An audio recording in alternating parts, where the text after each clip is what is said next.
no Evangelho escrito por Marcos, Evangelho de Marcos, capítulo 7. Marcos 7, nós vamos ler sobre uma cura. E nós cantamos aqui, creio que tu és a cura. Amém? Você está lembrando disso? Amém? Ah, sim. Então tá bom. Marcos 7, a partir do versículo 31.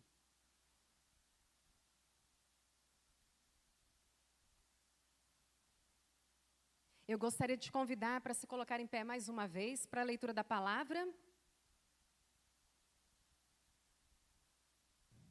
Marcos 7, 31 a 37. A cura de um surdo e gago. De novo se retirou das terras de Tiro e foi por Sidom até o mar da Galileia, através do território de Decápolis. Então lhe trouxeram um surdo e gago e lhe suplicaram que impusesse as mãos sobre ele.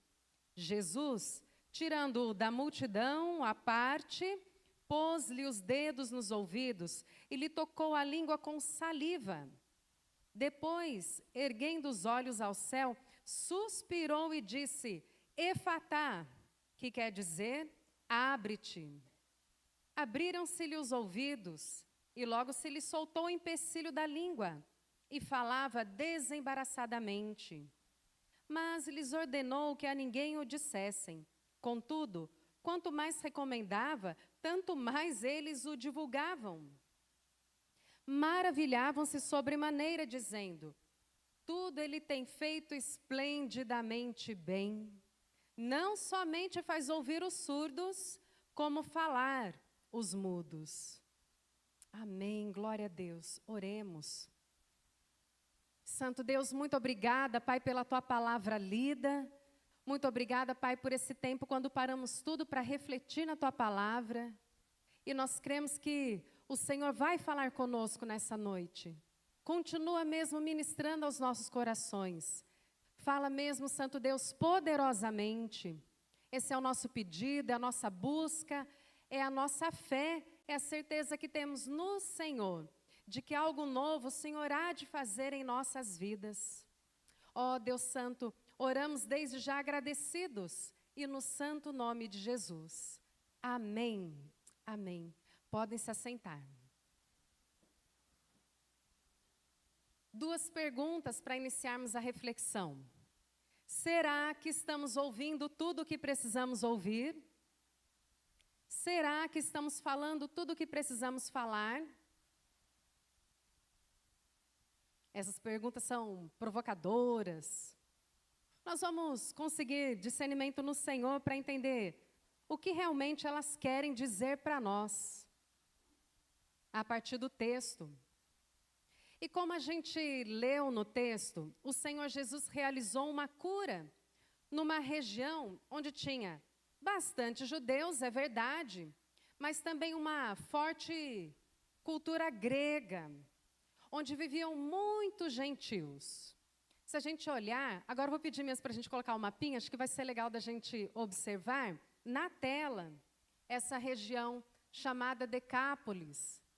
O que quer dizer? 10 cidades. E nesse mapa, várias Bíblias têm, as 10 cidades foram escritas com a palavra, na cor preta. Está escrito Filadélfia, Géroso, olha que nome difícil, Pela, Gadara, Rofona, Dião, Conoto, Hipo, Citópole e lá em cima, Damasco. 10, hein? Acho que eu falei as 10. Então, a região da Galileia está ali em cima, né? Está mostrando. Tem o mar da Galileia. Jesus veio de Tiro.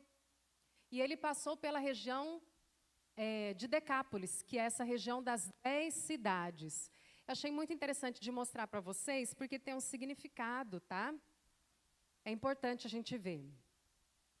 Mas voltando a falar do homem, esse homem é referido como uma pessoa gaga, né? Nesse texto que eu li, falou assim, outros falam que ele tinha uma dificuldade de falar, e é interessante porque realmente ele tinha uma dificuldade E quando acontece a cura, no versículo 35, diz que lhe soltou o empecilho da língua. Olha que maravilhoso, hein? Mas quando a gente olha na palavra original, quando a gente traduz, a gente encontra o significado de que ele falava com dificuldade. Ele tinha dificuldade para falar. O cuidado que Jesus teve com este homem levou ele ao particular e foi tratar de um assunto muito importante para ele, cuidar no secreto ali, sem expor nada. Isso me chamou a atenção, porque nas nossas necessidades, nas nossas dificuldades, nas nossas dores, nos nossos empecilhos, o Senhor também quer tratar, e Ele também nos chama para o secreto. Amém? Qualquer dificuldade que você, porventura, venha a ter, venha identificar, pode falar com o Senhor no particular, no secreto, que Ele vai tocar em você, Ele vai te dar uma palavra, Ele vai manifestar o seu poder, vai te abençoar. Amém? Tenha certeza disso, tenha certeza. Outra coisa que a gente viu no texto é que Jesus colocou os dedos nos ouvidos do rapaz ali, cada um, né, tocou ali, porque era a primeira necessidade, uma das necessidades que ele tinha, e essa foi a primeira destacada. Ele realizaria ali a primeira cura, devolvendo a este homem a audição. Ou lhe dando pela primeira vez, refazendo a fala, a audição. Depois ele tocou na língua do homem com saliva. Isso me lembrou o que Jesus falou para os profetas. Nós até estudamos ontem, né, com o grupo do teatro, quando o Senhor capacitou Jeremias. Ele tocou na boca de Jeremias e falou assim: eis que ponho na tua boca as minhas palavras. E a gente lembrou de Isaías no outro domingo, no domingo passado, domingo de ceia, de manhã, no chamado de Isaías. O profeta também foi tocado na boca, e o Senhor também fala: eis que ponho na tua boca as minhas palavras. Isso é muito importante para nós, porque o Senhor está capacitando aquele homem também de pregar a palavra do Senhor. Amém? Sabe por que eu posso dizer isso? Porque não tem como a gente ter uma experiência com Deus e não falar da experiência. Lembrando o texto de ontem, né? Dos apóstolos. Como vamos parar de falar daquilo que temos visto e vivido com o Senhor e ouvido do Senhor? Não tem como parar de falar. E até vimos no último versículo aqui, que o pessoal que compartilhou ali, que esteve presente, né? E pôde ver o que aconteceu, eles se maravilhavam sobremaneira, dizendo: tudo ele tem feito esplendidamente bem, testemunhando, não tem como não falar, não somente faz ouvir os surdos, como faz falar os mudos. E o versículo 36, mas lhes ordenou que a ninguém o dissessem. Conseguiram? Não. Contudo, quanto mais recomendava, tanto mais eles o divulgavam. Não tem como a gente ficar calado diante do que o Senhor faz em nossas vidas. Então, nós precisamos ter experiências com Deus ou renovar as experiências, para que nós possamos falar daquilo que temos vivido com Deus. Mas o texto também diz para nós que Jesus olha para o céu naquela sequência, depois de tocar o homem. Ele olha para o céu, ergue a sua visão e suspira. E um comentarista bíblico, Rousseau Shedd, diz que o suspiro pode indicar o quê? Olha isso.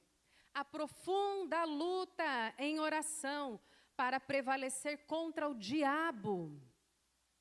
Olha isso, gente. Porque eu destaquei essa frase?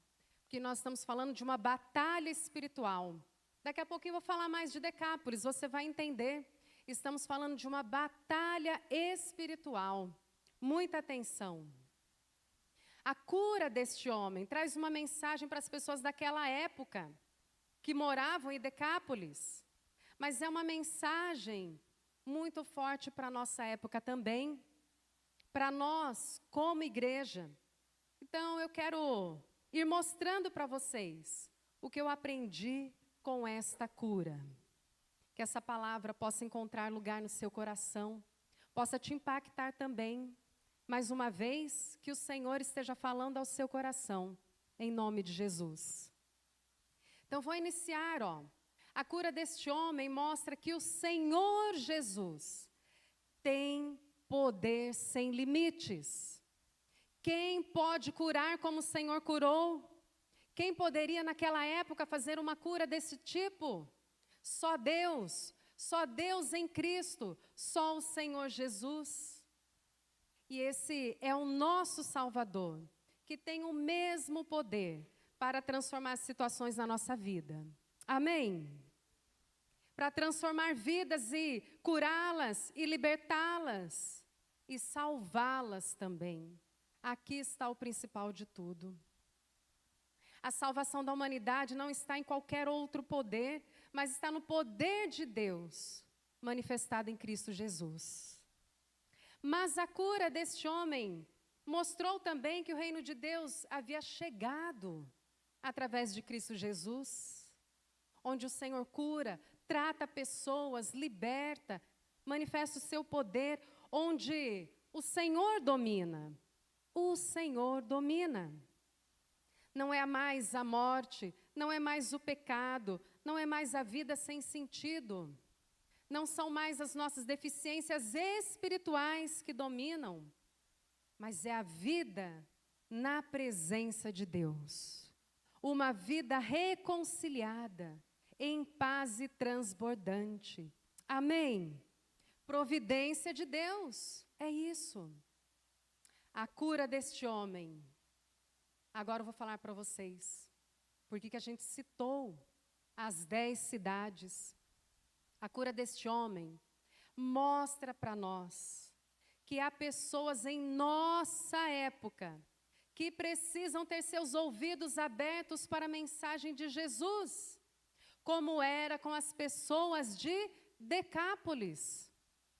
Tanta mistura ali, a cultura grega predominante, poucos que conheciam o Senhor Jesus, poucos que haviam se convertido e estavam iludidos. Igual existem muitas pessoas iludidas em nosso tempo, por ideias, outras ideias, mas que precisam abrir os ouvidos para a palavra do Senhor. Para a palavra do Senhor. Isso é urgente. Nós, como igreja, precisamos orar por essas vidas, clamar para que ouçam a mensagem, para que sejam salvas. Isso é urgente, irmãos e irmãs. Estamos falando de vidas e não há tempo a perder. Se nós olharmos para nossas casas, estão todos salvos? Se sim, glória a Deus. Aí a gente vai ajudar outras pessoas. Se não, isso também nos toca muito. Precisamos orar.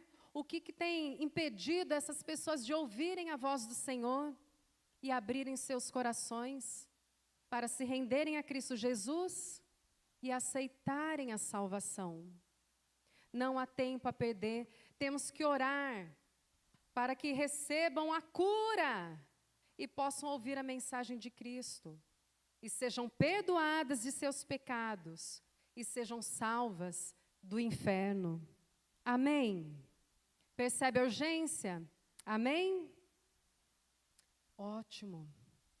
A cura deste homem mostra que nós, quanto igreja, precisamos estar com os ouvidos atentos para as necessidades das pessoas, para o que elas estão falando, os clamores. Nós precisamos estar atentos, nada distraídos. Não podemos nos repousar em confortos, ou pensar só em nós, ou até, de repente, pensar, não é comigo. Precisamos estar atentos, irmãos e irmãs. Como igreja, nós precisamos nos fazer presentes e nos sensibilizar. Irmãos e irmãs, a evangelização é uma responsabilidade que está sobre nós. Está sobre nós. E tem uma outra atitude que acontece aqui no texto que esclarece também. No meio desta cura, deste homem, precisamos agir com compaixão. No versículo 32, trouxeram este homem à presença de Jesus e suplicaram que pusessem as mãos sobre ele. Não sabemos quem são essas pessoas, quantas eram.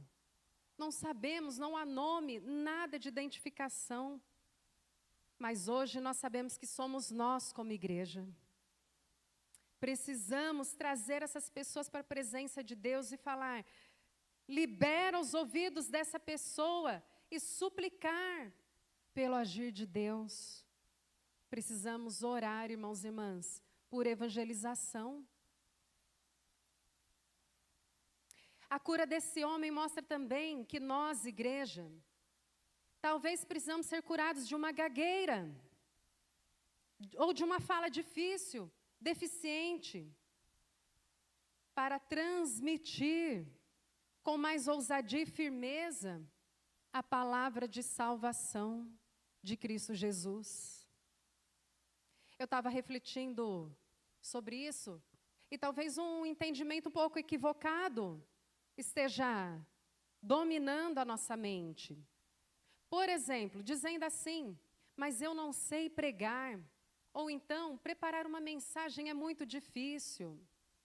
E aí a gente se vê impedido de testemunhar a fé. Mas eu gostaria de mostrar para vocês, irmãos e irmãs, para todos nós aqui, que testemunhar Jesus não é complicado, é até simples. Eu vou comentar agora isso. Quando uma pessoa testemunha sobre algo, o que isso significa? Que ela participou de algo assim, ela viu alguma coisa, não é? Ela contemplou, ela presenciou, ela conheceu algum evento, alguma situação que aconteceu ali, ela contemplou. E o que nós vamos falar para as pessoas? Jesus fala que nós somos testemunhas dele. O que ele fez em nossas vidas é essa mensagem. Tem como a gente falar.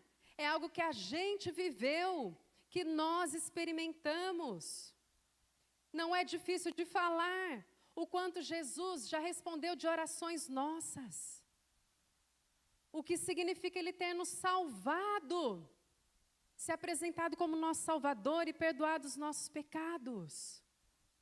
Porque você tem a experiência, você tem a mensagem. Amém? Então nós precisamos compartilhar as nossas experiências para outras pessoas. Nós vamos orar por elas. Nós vamos nos aproximar. Nós vamos ouvir o que elas têm a dizer. E muitas vezes elas vão falar de dores, vão falar de tristezas, de decepções, vão falar de situações onde elas não estão encontrando saída. E nós vamos testemunhar a fé em Cristo. Talvez a gente vai testemunhar assim: eu não tenho todas as respostas, mas eu posso te apresentar uma pessoa que tem. O Senhor Deus. Amém? Vamos apresentar o Senhor de forma simples. Vamos orar? Vamos buscar a presença dEle? Posso colocar a sua vida diante dEle? E vamos orar. E sabe o que vai acontecer? A pessoa naquela hora já vai ter uma experiência com Deus. O Senhor vai usar aquele momento, vai ouvir a oração, vai acolher aquela vida. E com certeza vai tocá-la, vai responder e vai transformar a história. Amém? Assim seja. Que essa palavra se cumpra em nossas vidas, que nós possamos levar a palavra de salvação. E depois você pode até encorajá-la a orar mais vezes. Fala assim: amanhã, daqui a pouco, você pode falar mais com Deus. orar e não precisa se preocupar com as palavras. Fale o que está no seu coração e o Senhor vai ouvir. Vamos interceder por pessoas, irmãos e irmãs, e evangelizar em nome de Jesus. Irmãos e irmãs, eu vou compartilhar com vocês mais um aprendizado. Ao curar este homem, Jesus olhou para o céu. E ficou olhando assim, imaginando, né? Quando nós olhamos para o céu, o que isso significa para nós? Estou alinhando a minha visão. Estou buscando inspiração em Deus para fazer o que eu preciso fazer agora. E o Senhor Jesus, com um suspiro profundo, disse, Efatá, que significa abre-se, abre-se. E ali, a boca e o ouvido, né, daquele homem foram abertos, liberados para funcionar. Foram curados. O Senhor Jesus não fala assim, por favor, de jeito nenhum. Ele deu uma ordem. Uma ordem. Ele sabia o que estava fazendo. E se a gente observar o desejo do Senhor, para cada pessoa que morava lá em Decápolis, abre esse ouvido para ouvir a minha voz. Abra sua boca para testemunhar o que estou fazendo na sua vida. É isso que o Senhor faz. Ele não pede para alguém, por favor, Ele realiza. Por isso que eu confirmo, era uma batalha espiritual para ganhar o ouvido daquelas pessoas, para que fossem destravados e elas pudessem ouvir e compreender a palavra do Senhor. Amém?